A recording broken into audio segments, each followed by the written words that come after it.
The opening ceremonies of the 2024 Olympics are this afternoon, and we're all cheering for the red, white, and blue, probably. Here's a few from the red and white that you need to make sure you're rooting for.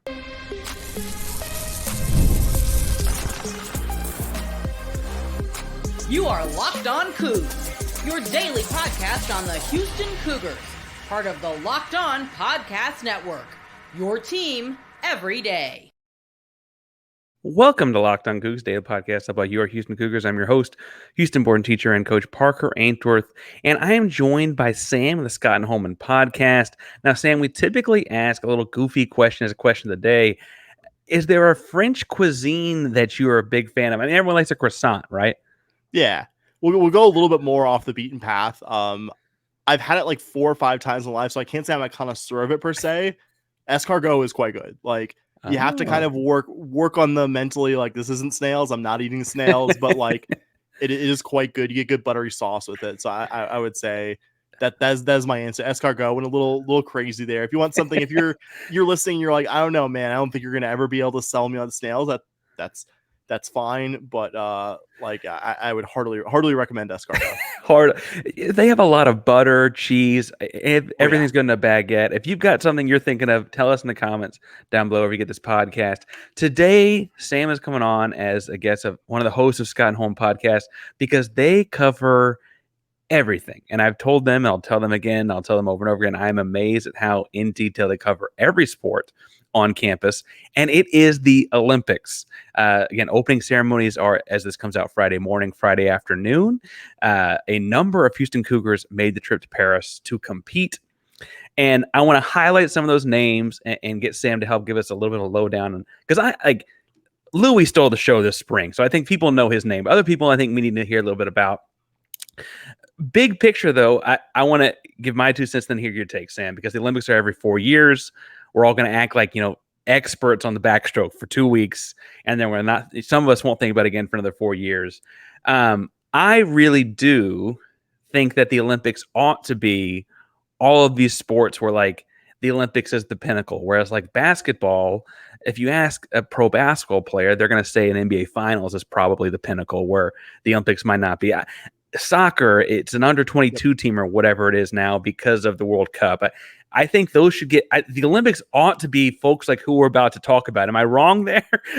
No, I fully agree. And that's there are things about the Olympics that can make you cynical about the Olympics. So I won't get a sidetrack there. All you do entire series of podcasts about the Olympics, but like the sports people, like the people we're talking about, the Cougars tonight, like that is the coolest stuff. Like, that is seeing these athletes at the peak doing things maybe I think your average sports fan doesn't think about it more than every 4 years, but just incredible stuff, like an incredible reminder. Like, a really quick aside, but related to this, Dustin and I in 2019, when the NCAA Outdoors were in Austin while Oregon was renovating their historic track stadium. We had been already for about a season or two covering Cougar track and field, have become more aware of it. But I think going to that event, like, just realizing, like, holy smokes, like, these are these are collegiates, but they're still one of the very best at what they do. And just like, you don't think of like a 100-meter dash in person, like, okay, well, I can see it on TV. You can get a good view of it, but like seeing it in person, seeing the speed of these athletes and the fine margins that they win by, it is so cool. It is the great things about sports distilled kind of into these events that we, unfortunately, I wish we paid more attention to between the 4 years, but it's cool that it kind of grabs the consensus, sports fan attention for this period. Well, and it's a combination of timing. I mean, are you at your peak when it's an Olympic cycle, or did you just hit your peak in 2022? It's, health in that same cycle. It's all these different things. And it really is crazy that, frankly, I think it's crazy that a school with, it's a growing athletic department, the Big 12 money is going to help one day, et cetera, but to have 7 athletes competing for a handful of different countries is impressive. And I think folks at U of H should be patting themselves on the back because of that, because a lot of schools that were in the American Athletic Conference 18 months ago don't have 7 athletes over there. No, exactly. Right? Yeah. that speaks to a number of different folks. I am going to start off with Louie because he's the one that, as a guy that, track was my spring sport in high school. And so I feel like I know a little bit about whatever I threw. I was not invited to run. I feel like I can at least understand the gravity of what he does the best, right? So he ran a sub 10 at the NCAA final, the Big 12 final. Yes. He broke under 10. Both, yes. Yeah, both. And he's a 100-meter sprinter. He's also going to be, I believe I had him also down as on the 4x1 team for Great Britain. So 2 shots at a medal, I guess, in that sense. We can talk about how fast it is to break 10 in the 100-meter dash. But I got to ask, as someone who's followed it for a long time, you mentioned 2019. How like outrageous is it that U of H has a guy this fast on campus? So I think it became almost like it'll never be the norm, but the predecessor to the current staff of Carlos's head coach and Will Blackburn's director of track and field was a legendary U of H athlete in his own right, Leroy Burrell. I would say there aren't very many better, regardless of sport, regardless of era, who have ever done it at the University of Houston, both as an athlete and coach, than Leroy Burrell. And that era, 2017 to 2019-ish, really, the UH fan base almost got spoiled for high-level sprinting talent that like with Cam Burrell, with Eli Hall, guys like that, Kamari Montgomery, middle distance, like 400. UH got spoiled for high-end talent here, and that's a hard act to follow. Leroy Burrell, the pinnacle of hard acts to follow in this athletic department. So it was really cool. Like, Louie Hinchliff had a good season. Louie Hinchliff really broke out at outdoors. I mean, if you get to outdoors, even as a non-finals qualifier, you are just among the absolute best on earth at your respective event. But like, it was so cool to see. And it wasn't like Shaun Maswanganyi, who we're going to probably talk about in a second, his best final, but it was so cool to see U of H have multiple, like Shaun has very much been carrying the torch for U of H sprinting wise prior to this season.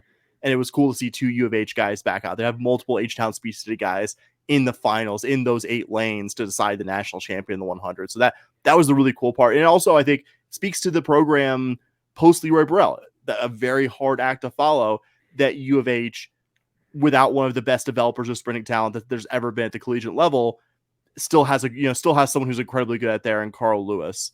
They're coaching these guys. That Carl Lewis isn't just like in his own right one of the greatest Olympians to ever do it for the United States, but can also develop guys. That's kind of the bigger picture, like really cool thing. And the little picture is just like me being psyched that I saw 2 Houston guys in like the heat sheet of 8 or 9 for the 100 finals. Well, and both he and Shaun Maswanganyi, they both are 100 guys. Both are 4x1 guys. Shaun also qualified in the 200. Shaun will compete for South Africa. This is not a history show. I am a history teacher, I guess, by day. It's not a history show. I would also point out, like, there was a lot of, it was a difficult time to step in, right, when that coaching change happened for a number of reasons, right? And so the fact that carrying the baton, no pun really intended, but it came out that way. Metaphorically and literally, it works. It didn't have to happen that way, right? And that we're sitting here with Coach Lewis at this point. He's not just a good runner; he also is apparently a good coach, right? So you've got both these guys that are going to be competitive in the 100, competitive in the 4x1, representing Great Britain and South Africa. But honestly, I don't have a full grasp yet on what 995 is going to look like at the Olympics. Now, that's about, a little around 3/10 off a world record pace, but that 3/10 in 100 meters is a long way, right? And so do you have any understanding at what the field's going to look like that they're going up against, or are we still looking at the outdoor times and kind of trying to gauge it there? I think it's hard to translate that. I mean, so especially in an event where like a 10th is an eternity, a 10th is just a whole ton of time. A 10th could say, I mean, there were guys who ran like extremely low 10s in Eugene at outdoor championships who were like the bottom of the finals. Like that is how just insanely stacked the college level in America is. And that's also, it's a cool thing because it's not like, oh, well, Louie Hinchliff won the 100 college. That's really cool. National championships are awesome. But like, he's going to go to the Olympics and okay, everyone there's running a half second faster than him. Like the American collegiate standard is like, is Olympic level. Like, it is Olympic level. Like you were seeing, I think almost as really for any sport out there that is, at the college level, how close it is to like the highest standard of American college track and like what you need to do to get one of those pretty medals around your neck in Paris. I will say, like it is still a very stacked field. There are grown men, there are professionals. I think the exciting thing about Louie Hinchliff long term at the University of Houston is that I think this guy is just now starting to find his legs sprinting wise. Like this guy's a couple more years, I think, of outdoor eligibility to like refine his craft, to shave a 10th or two here off there, and like could very well be on the podium or be standing on the top of the podium here in college. So I don't know if I don't know if I'd start penciling in like watching Shaun and Louie at the medal ceremony yet, but like these guys are running at a very high level. Don't think that, okay, they're just great to be there and they're going to just get wiped out by these grown men. These are still high level sprinters. But you also, and I don't mean to gloss past it. Louie is running in 2024. Obviously, he's not like too old to run in 2028. It would not be unheard of that he comes back and run again at that point. Just because he'd be done with U of H, probably. I guess that I don't know. We've had COVID years in the past. Next Olympic, I think he's probably out by then. But I think that it's interesting to see that, like, he's really might be, as far as his medals go, like trying to see what it feels like now to be doing it for real in 2028. You mentioned Carl Lewis put together this big, fantastic, well-oiled machine of a track program. And if you're trying to have a well-oiled machine in your driveway, that's what we call a segue, passion, drive, and patience are what keeps the winning formula for both your championships and your ride or die. It's what keeps it alive. eBay Motors is everything you need to maintain your vehicle and level up to peak performance, superchargers, roof racks, exhaust gates, LED headlights, and more. Whether under speed, power, or style, eBay Motors has got you covered with over 122 million parts for your number one ride or die. You'll always find exactly what you're looking for, and with the eBay Guaranteed Fit, your part is guaranteed to fit your ride every time or your money back, because the eBay Motors, you're burning rubber and not cash. With all the parts you need, the price you want, is to make your car the MVP and bring home huge wins. Keep your ride or die live at ebaymotors.com. Eligible items only. Exclusive supply. eBay Guaranteed Fit is only available to U.S. customers. Now, not all the folks we're talking about here are necessarily U.S. customers like that deal there. Celia Tamayo-Garza, okay? Because of when the Olympics fall and because the 2020 Olympics were particularly odd, is a name that I think didn't get the same recognition as Louie Hinchliff or Shaun Maswanganyi. I do think, though, that it's one we need to make sure folks at home know is competing. She's also a sprinter. What do you remember? She finished up at U of H in 2023. What do you remember about her time in the third ward?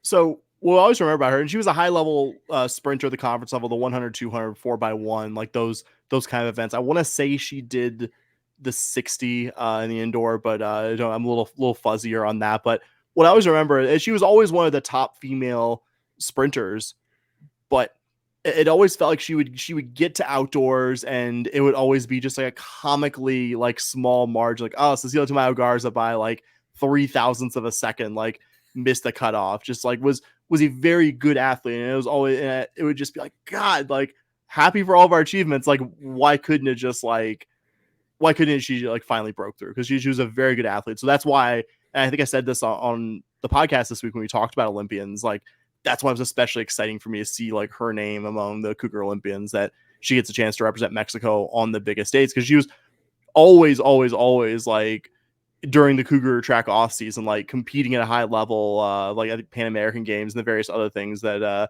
you compete in these kind of sports outside the Olympics, and was always a high level there for Mexico. And I think like Hinchliff, the window doesn't close here. Like I think she's a couple of years older than Hinchliff, but like I could absolutely see her in 2028 representing Mexico again. Well, and I should point out, so you mentioned she's representing Mexico. Mexico, it does very well in Olympics, but the track is not really where they're best known. But she is just the third Mexican woman to qualify in the 100, right?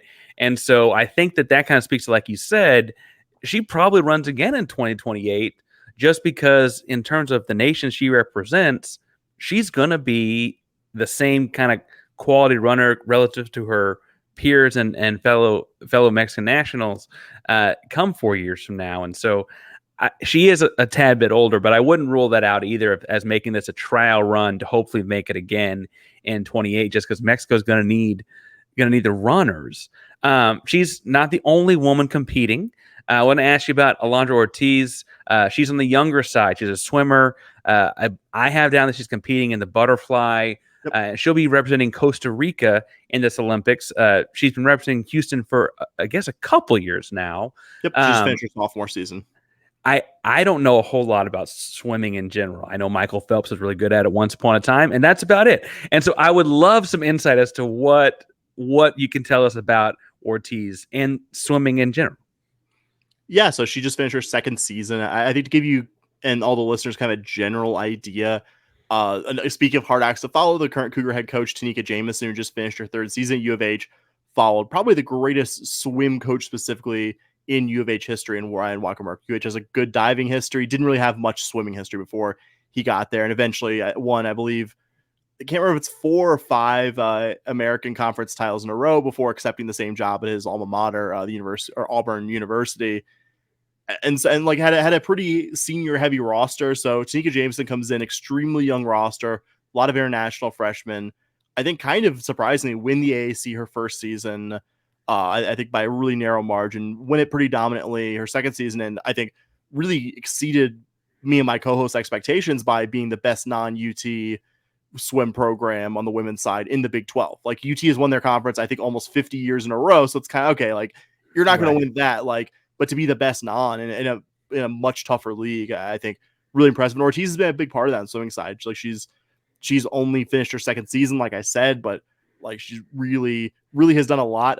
Had 2 of her career bests, one of them in the 200 fly at this most recent Big 12 championships. Also won the 400 IM against Texas A&M when they had a dual meet in the non-conference portion of their schedule. So somebody who, especially with the Longhorns, a team that really took a lot of the oxygen both on the men's and women's side swimming wise out of the conference, I could absolutely see her, because that hard to compete for podiums against like the juggernaut swim programs.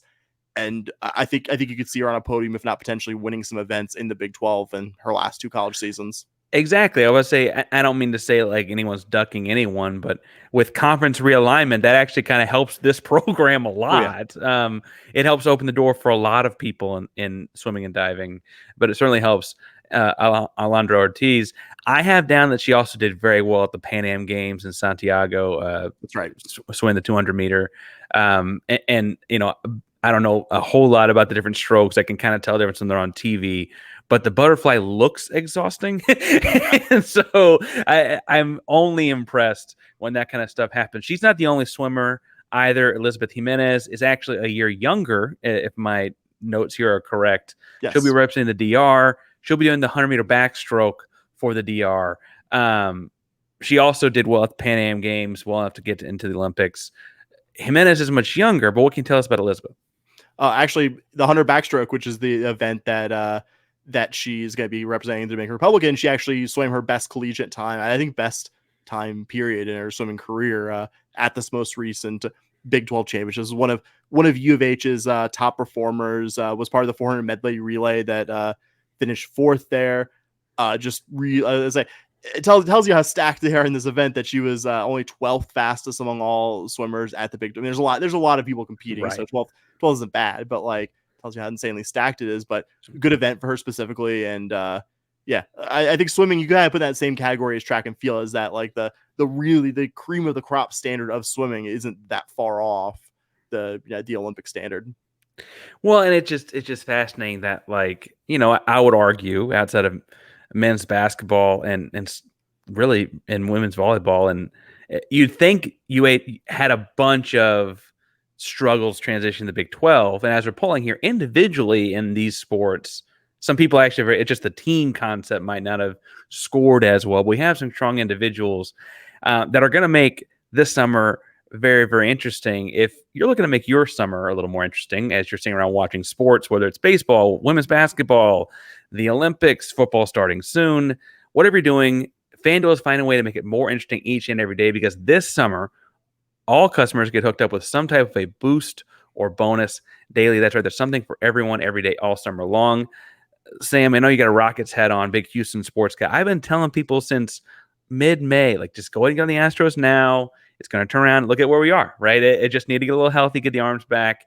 You can still find them at pretty good odds to win the AL outright. So head over to FanDuel and start making the most out of your summer. FanDuel is official sports betting partner of Major League Baseball.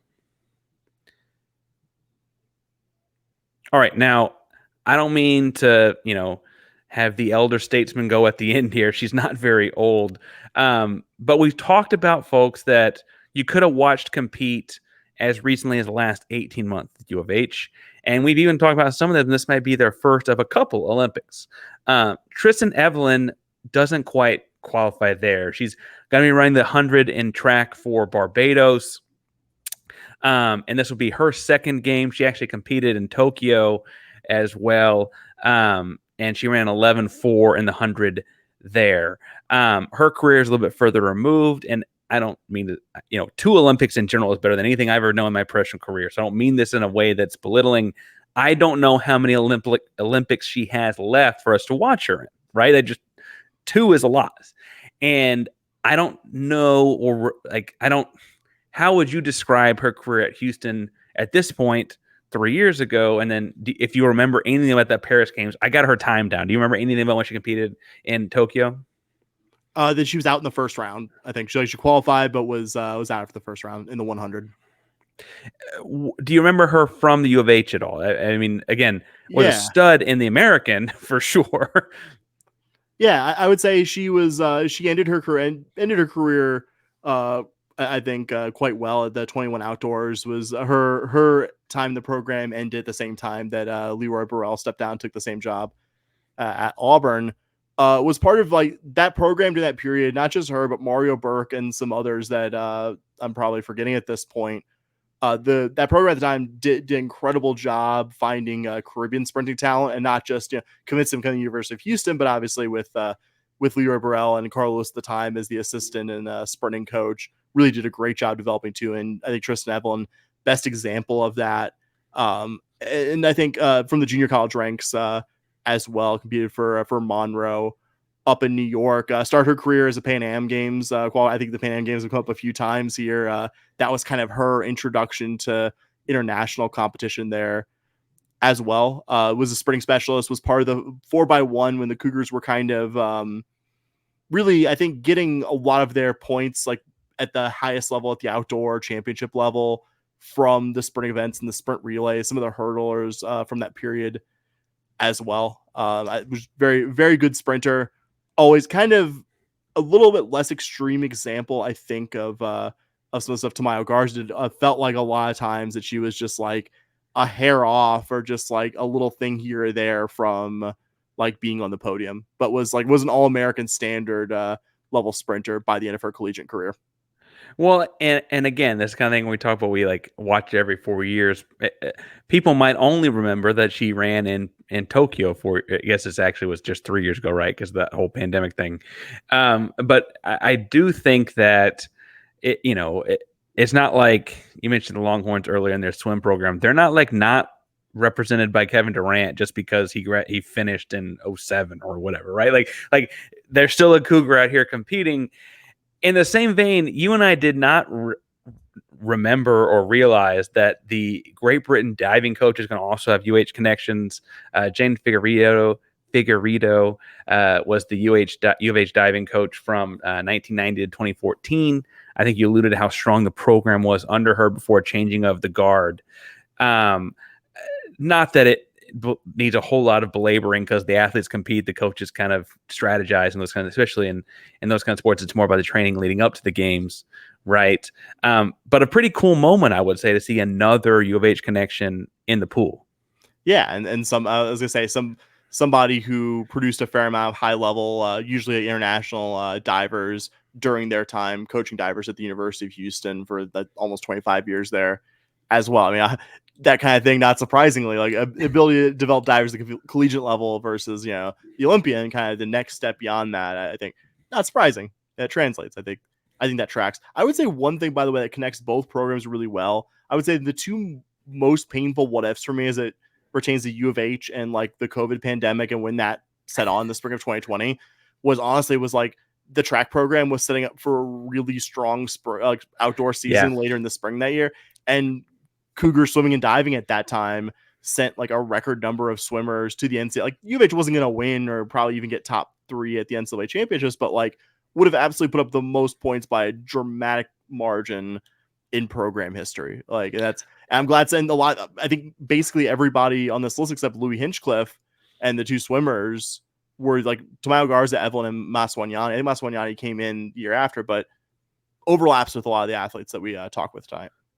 And it's funny because I think a lot of people think about like how that the cancellation of the NCAA tournament in terms of things that are more commonly watched on television, and like that's what people I think associate to that whole year of college basketball was lost because they didn't get the tournament, where the entire spring season was lost. they got maybe like 10 baseball or like 10 to 15 baseball and softball games. I think it was in the event that like really for Dustin and I at the time, I remember cinched that like this is not happening, is when they canceled the indoor championships in Albuquerque. It was like, oh yeah, like this is about to start not happening. Shutting everything down. Now you mentioned you and Dustin have been covering we were covering U of H athletics during the 2020 shutdown. The show started in 2015 is the date I got down, correct? Yes, that's correct. So that's throughout Brazil and then Tokyo and now Paris. What's it been like? Because y'all, again, cover legitimately every sport happening on campus. What's it been like as we close this up here, watching the growth of the athletic department, ebbs and flows. It's not a straight line, right? Over the course of all of these Olympians over the last, I guess that's the Olympics is 8 years. It's been a little longer with the pod.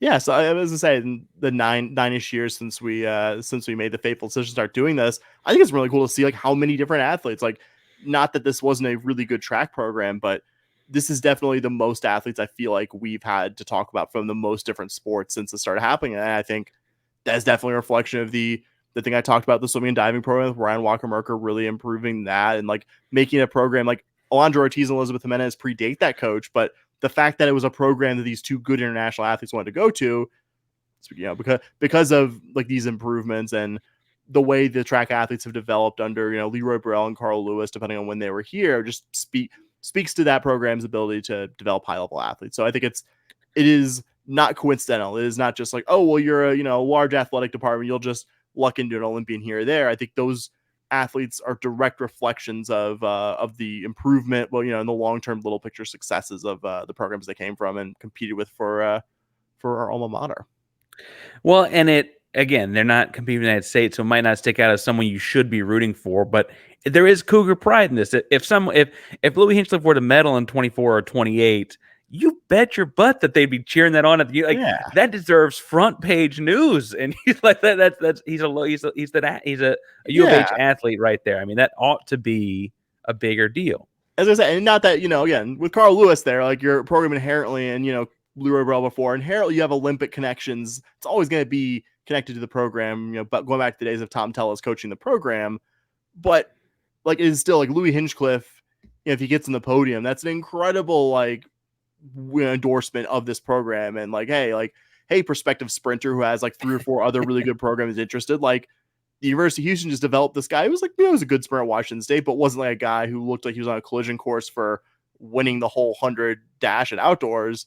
Do that here, and then went to the Olympics. Like, what do you want to be the next Louie Hinchliff? Like that's a good selling point for the program that I don't even think needed that, but it would be another just incredible selling point. More feathers in the cap. Now, Sam, we went through this really fast because I want to hit all the names, and these shows are about 28 to 30 minutes. Y'all do much more in depth. Y'all go a lot longer. And it's Dustin and Bobby, I believe, on the episode. Yes. So where are y'all breaking these kinds of things down? Where can people find what y'all talked about the Olympics? And you're going to be talking about it throughout, I'm sure, too. Yeah, so we're on every podcast platform of choice out there: Apple, Spotify, YouTube Music. Fairly recently, probably 1 or 2 platforms I'm forgetting about. But if you look up the Scott and Holman Podcast, right there below me here on the video, you will find us wherever you put podcasts in your ears. Our recent episode 952, we talked about this in addition to end of season awards and football recruiting, hit all the kind of current newsy off-season stuff, and did a breakdown of Olympians, including, and my co-host would kill me if I didn't mention him, Jeffrey B-Boy Jeffro Lewis, who is representing U of H. He's just a regular U of H student because breakdancing, new Olympic sport called breaking, I think. He is competing, and apparently like a pretty decent like chance to be one of the better ones. So if you have some kind of like streaming app of choice, I'm not going to give mine a free plug on here, but you can like look up Olympics and kind of, you know, get like, oh, record any instance of this. If you look up Olympic breaking, which yours truly might have done on his you have a choice, you will potentially see U of H, I believe current student Jeffrey Lewis competing as a high-level breakdancing athlete, excuse me, that's what's called, for the Cougs as well. Sorry, I had to squeeze that one in. No, 952. We've done a decent amount this offseason, but 952 we talk about the Cougar Olympians and all other current news happenings. I did not realize we had someone involved in breaking because I was looking at like I didn't until 2 days ago. Dustin broke it. Full credit to him, by the way. Not me. Full credit to Dustin. Dustin. My second thing that was impressive there is that's episode 952, and y'all been doing it once a week or so. 9.5. Sorry, excuse me. 9.52. It's season 9, episode 52. We've done. I think it's about like 500, give or take, in 5 seasons. We don't have your blistering pace. I commend you and applaud you. Like your ability to put up stuff daily that's interesting. Like it takes a lot for me to listen to. Well, like I do. Thank you for calling it interesting. It's hard. It's hard to do interesting stuff daily. That's like I don't think people realize like it is so freaking hard. And like that you do it, that you've made yourself a regular part of my commute. Somebody who does not consume enough U of H stuff. And I was just like, no, this guy's good. Like unprompted endorsement of you here by me on the show. Well, thank you, because I was trying to pat you on the back for y'all have been that in depth and that in the weeds and that in detail for going into your 10th year. Anyway, it's a fun school and program to get to talk about every day, and really I think there's enough room in everyone's ears for all of us. So that's why I don't mind. I if it's Ryan, yourself, Andy, like bring them all on, right? Chris, sure. Yeah. But thank you again for coming on and elaborating more on Olympians. Again, if you're listening to this Friday morning on your commute, like a lot of people will be, the opening ceremony is this afternoon, and the whole thing, I mean, some events have started. The show started a little bit already. So make sure you're looking out for the Cougs over in Paris. Thanks again to Sam for coming on. Locked On Cougs, primary Locked On Podcast Network. That means your team, our Houston Cougars, here and abroad every day. Go Cougs.